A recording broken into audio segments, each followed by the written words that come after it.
Radha Madhava Jai Kunja Bihari Jai Radha Madhava Jai Kunja Bihari Jai Radha Madhava Jai Kunja Bihari Jai Radha Madhava Jai Kunja Bihari Jai Radha Madhava Jai Kunja Bihari Jai Radha Madhava Jai Kunja Bihari Jai Gopi Jana Vallabha Jai Girivardhari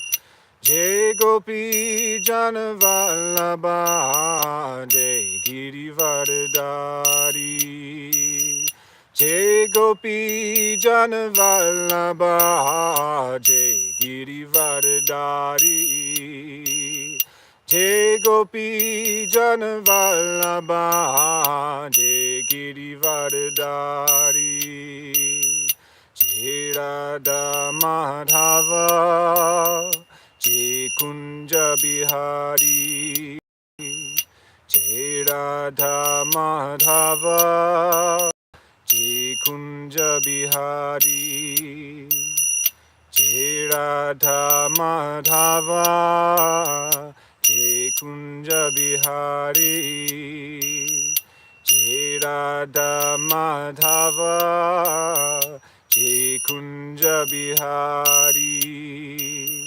Yashodanandana Braja Jana Ranjana Yashodanandana Braja Jana Ranjana Yashodanandana Braja Jana Ranjana Yashodanandana Braja Jana Ranjana Yamuna Tira Vanachari Jaya Radha Madhava Kunja Bihari Jai Radha Madhava Kunja Bihari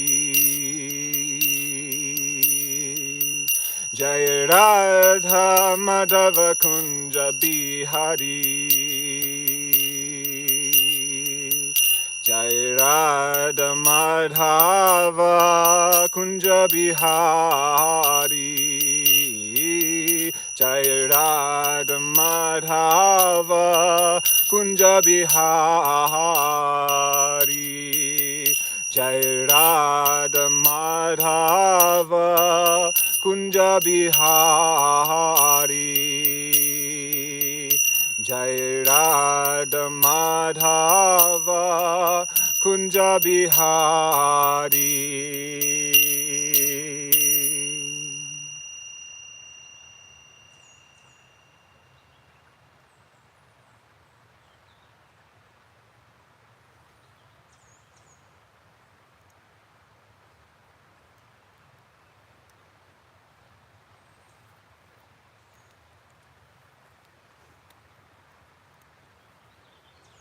Howdy, howdy. It's March 28th, 2021. We're meeting under a Libra full moon. And the signature for the message, the talk I'm going to give, is we have our full moon in Libra, ruled by Venus. We're going to speak to and from Venus. Venus is closely conjunct the heart of the sun, as well as the centaur planet Chiron. And this very, very, very much brings up the energy, the nature of the heart, of love. So, Venus. In astrology, we know Venus and the moon to be inner, inside, yin. Whereas Mars and Saturn, outside. We generally call this feminine, that masculine, but we know Venus to be yin, inside. And Venus rules our heart, what we love, what we cherish.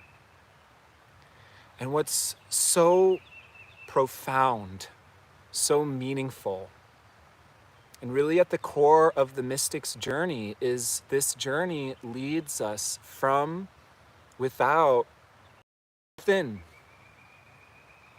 And it's not in a bypass or avoid or ignore or escape, but an authentic recognition of nature, of who we are, of who the other is, what the outside is, and how the inside relates to the outside. And Venus has everything to do with this relationship between the inside, the outside. Venus has everything to do with our interpersonal relationships themselves, and this exchanging of energy, in, out, self, other, this weaving. And of course, beauty, Venus has everything to do with beauty, art, aesthetic, taste, is through this experience of Venus.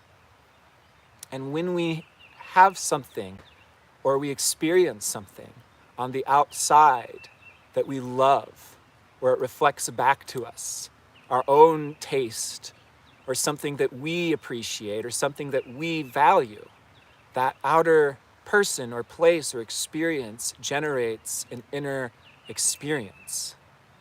But largely, the experience of beauty, of love, of taste is an inner experience. We experience love in our heart, and our experience of love of our beloved, though our beloved may be on the outside, is also an inner experience. Our love is something that we hold in our heart. Now, a very different type of experience happens if we hold on to that which is on the outside. And this is where we get our instruction from the mystics, the ancients, not to become overly attached. And so there's a really important honoring of the exploration, the investigation of life, which is an outward incarnation. And this is Mars. Mars is phallic. Mars is the sword, penetrative, outward. And this life is an incarnation. We have been born outward into flesh to have particular individual experiences. And these individual experiences come from root desires.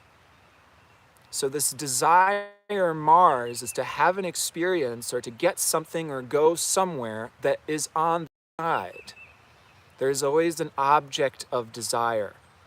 Similarly to theirs can be an object of our love. Now, what we learn through our experience of life is that our desire for so many outward experiences does not provide a long-lasting satisfaction. The love that we're talking about with Venus, which is something that we can enjoy and taste and experience inwardly, is not the same as that temporary outward experience that we desire to have. And so our desires, which are oftentimes attached to people or events or experiences or places, are there to be explored. And through our exploration, our desires are oftentimes exhausted. And what's really important, and this is at the root of evolutionary astrology work and the understanding of Mars as it is the lower octave of Pluto, and our soul has desires, which again, we can't just sweep under the rug. Our soul has incarnated to have particular experiences. We want to be born outward to have these experiences. And at the same time, by having these experiences, these desires oftentimes become exhausted or they lose their flavor. It's an interesting thing because desire, Aries, Mars, is really generated by that which we don't have. It is in relationship to what we're getting towards. So it's a very interesting relationship every time we have this full moon in Libra, because it's opposite to the sun in Aries. We have this Venus-Mars inner, outer, self, other, love and desire dichotomy.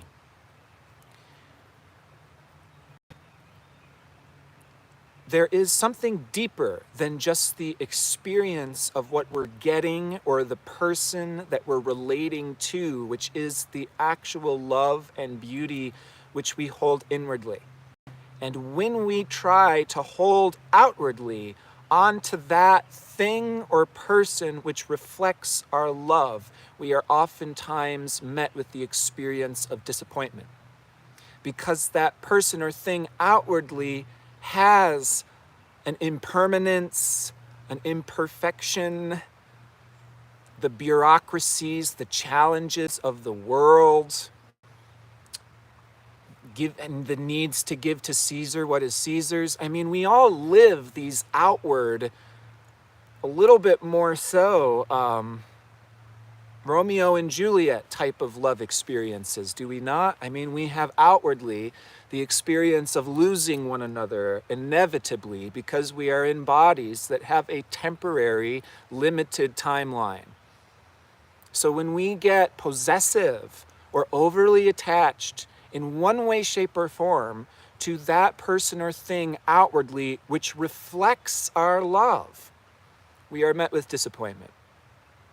And yet, that love, which is accessible to us always inwardly, can be like an inner flame fanned by the memory of how they smell, of that past experience we had, of that nostalgia for that place, that nostalgia for that time. Now it's not necessarily on the outside, but we're tasting it inwardly. And this is the real liberating beauty and love that transcends the superficial beauty and love that we all, for the most part, become attached to on the outside until we relive constant repetitions so to understand the relationship between ourself, other, us, and nature, inside, outside, and how we can honor this thing called love.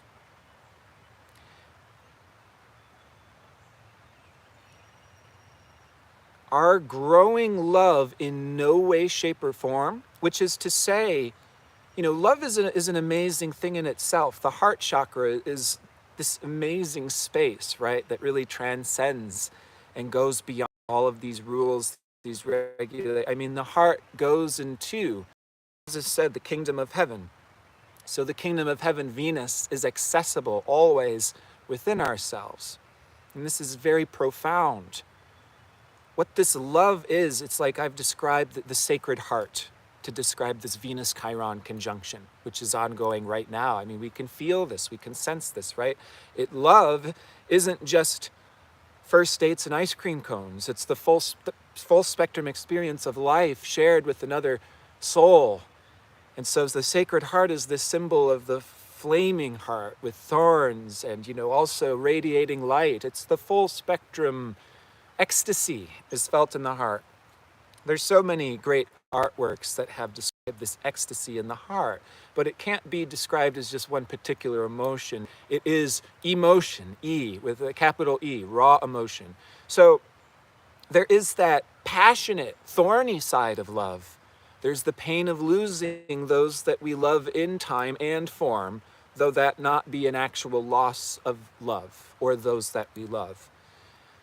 And then there's the relaxing, cooling nature of love, right? When we are held, when we're safe with the beloved, it has this very cooling, relaxing, centering, returning to ourselves type of nature. So this is all inherent in this experience of Venus, the heart chakra, love. And what's so important is that this experience of safety, right? The cooling, refreshing bliss, the experience of a heaven realm where you're safe to have experience, where you're experiencing through your body and your senses this life. And there's a light and there's scent and beauty is pouring in through our senses via the experience of life. That's Venus. So we have this capability to tune into this heaven dimension, this bliss realm that really does not require anything in particular on the outside. Because even the memory or the nostalgia or the photograph or reading the book or playing the instrument or listening to the music is enough to tune into the inside. And even that may be so much dependency on the outside. It can be even just pulling these things up mentally, inwardly, can bring us into the same space. We can use our imagination, Neptune, to create the space, the interaction with people that we may not have immediate access to, and that allows for this tether, this portal, and this opening into the heaven realm, into the heart of love. That love transcends our personal, in-time form relationships, our immediate goals and what we're building and doing outwardly. This love that I'm now speaking to, which can be accessed anywhere, in any place, in any time, is what inspires us to continue living on the outside. Where if we don't have this inspiration that does not require anyone or anything outwardly, we will become defeated through the actual experience of nature, which has conditions imposed upon outer phenomena. The person we love outwardly cannot always be there for us. Does that have to interfere with our love and appreciation of that person? Of course not. Our love and appreciation of that person can fill us up, charge us, and inspire us, whether or not that person is a million miles in a physical proximity to us, or whether they left their body 100 decades ago. Through the inconceivable mystery and nature of love, we can form profoundly intimate relationships with beings that don't necessarily have a body at all, or have not for several centuries. And yet the actual personal experience, the same depth of a romantic connection, the same pleasure of a sensual, erotic connection can be experienced inwardly. And this is a mystical nature. It does not make sense rationally or mentally. And this is where love can lead us into these deeper mysteries, of the beloved with a capital B, as opposed to that on the outside, which is reflecting back the love in our hearts. The actual nature of Venus is that which we love in our hearts creates an electromagnetic field that attracts that of similar wavelength to that which we love and cherish in our heart. That does not mean we're responsible for everything that goes on the outside. It's simply a general resonance that we will be connecting and sharing with those that have a similar wavelength in terms of what they value. Venus is what we define as beauty. What does beauty mean to you? You will have a different standard and definition of beauty than anybody else on the planet. But you'll be more closely related to, in close proximity to, those that share your definition or your value system of beauty. So we can experience this love. We can share our taste, our flavor with others. That's the Libra side of Venus. And what's so unique about this full moon ruled by Venus in Aries with Chiron is that in order to share and connect with others, we also have to have the individuality, the space, and the necessary separation to know ourselves and our inner love and value system enough to connect and share with others authentically. Otherwise, we're bullshitting, we're misleading, and we lose our love. When we become overly attached to something, which is, in the past, we said that's our love, in a way where we become deceived into this limited, overly attached. Now we're becoming overly possessive. Now we're falling into specific role identifications. And these role identifications are limiting our experience of honoring, showing, and telling what we love and value. Okay, this is extraordinarily common, obviously.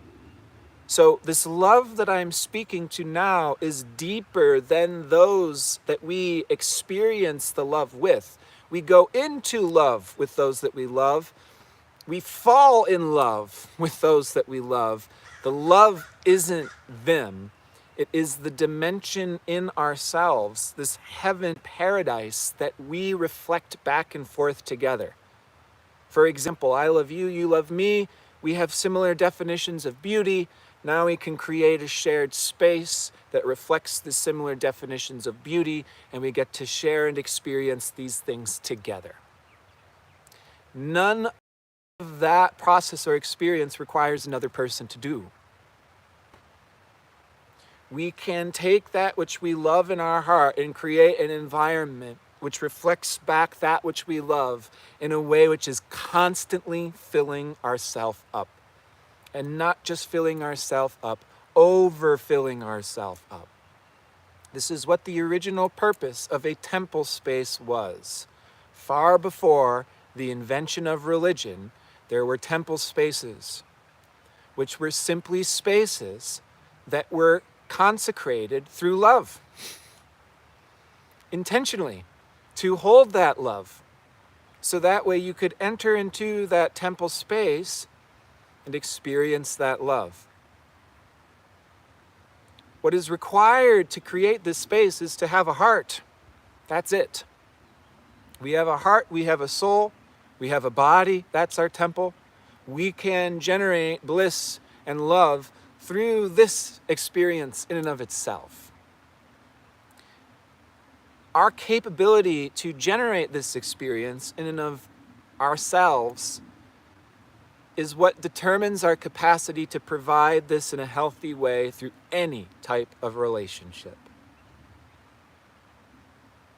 Any truly healthy relationship, therefore, is not an attachment to another person or a specific role identification. We're in this. It is a meeting between two souls that is easy and effortless through a natural magnetism because of a shared values, shared goals, shared agendas, and then the experience of coming together and living this life together like a mirror amplifies this light, this love, this goal, this direction that we're veering towards. The signature of this particular full moon is that we have to be in tune with our individual nature, our body, our senses, our emotional needs, our value system. What does love and beauty mean to you? It will be different for everybody. We have to know that as individuals, so that way we can lead outwardly. We're not dependent on the outside to lead. We're leading via our heart, what we love, our own sense of beauty. We lead via that. That way we can create and we can share this outwardly, but not in a way that's dependent on the outward to inform us of where we're going. Where we're going is being determined by our love, by our heart, what we cherish, what we want to live and experience in this heaven realm is what's going to lead us forward. And what we're learning to do is to honor and fan that flame so we can honor our nature, again, our body, emotional, individual, unique nature. Being in tune with ourselves. This is Venus being a closed circuit, Taurus, so we can preserve this. This is the temple space. We are this temple space. So that way we can lead, we can initiate without being misled, without being deceived, without over-investing our energy and then tripping over our shoelaces by projecting our love outwardly onto a limited phenomenon. And then when that limited phenomenon gets taken away or it ends, we experience real suffering or pain. So what we're learning is how we can create this heaven realm by honoring who we are as individuals.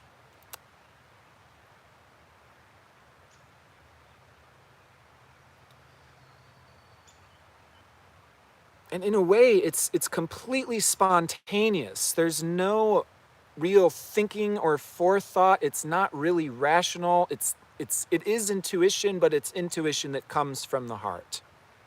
This is again where these mystical practices leads us into this transcendental reality that really takes us out of these many, many lifetimes of suffering by taking that constantly grabbing onto desire, desire, desire, needing to have these experiences, needing to have these things. It's like, yes, we can still live that life. We're not trying to bypass relationships.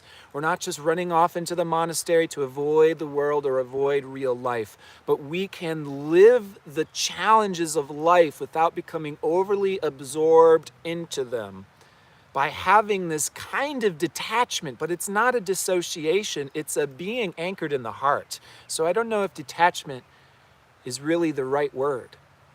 And that's where these mystical practices, which is what love is in your heart.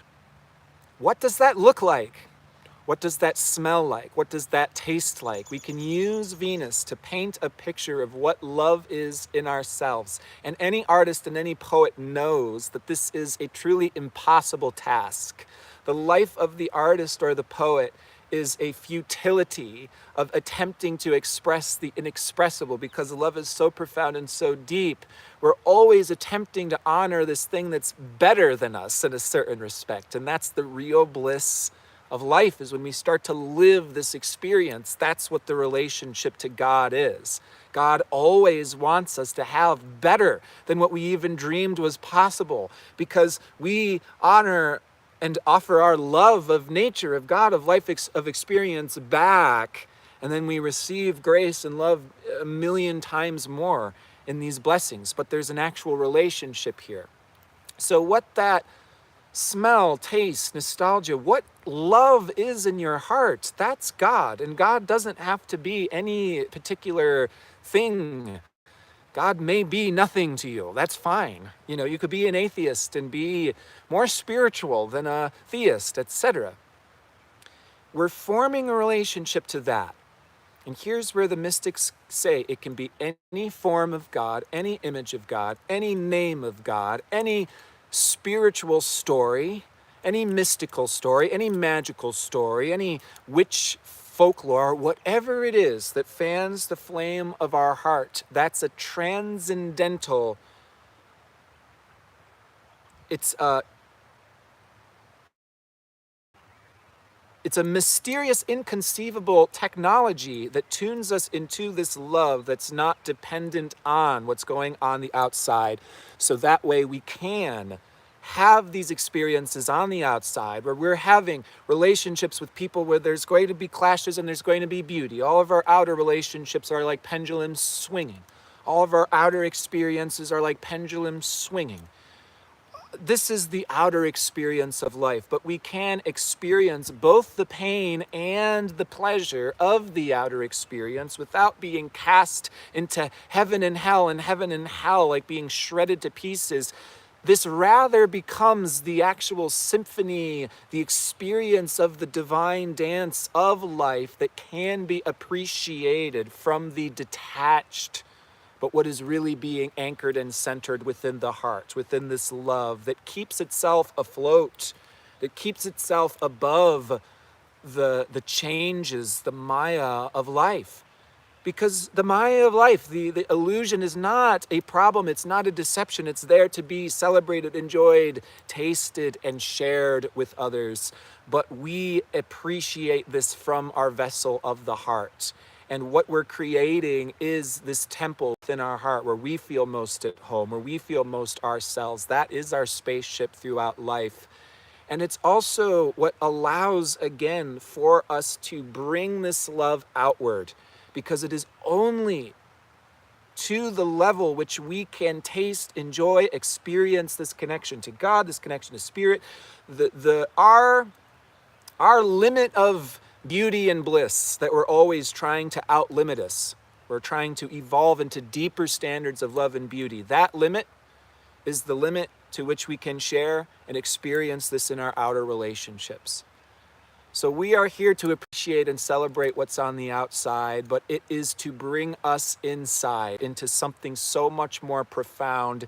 It can take us through lifetimes, it can take us through dimensions, it can allow for us to time travel, and that's the dimension of love where we can meet one another at any time, in any space. We can interact with any personality, whether or not they are in their body, and that beauty, that love is to be personally, directly experienced. So I wish you absolutely all the best in this shared commemoration and experience. Honor your individual celebration and taste of love and beauty. That is your treasure, and that is your gift to the world. So thank you so much for being yourself. Take care. Much love to you all.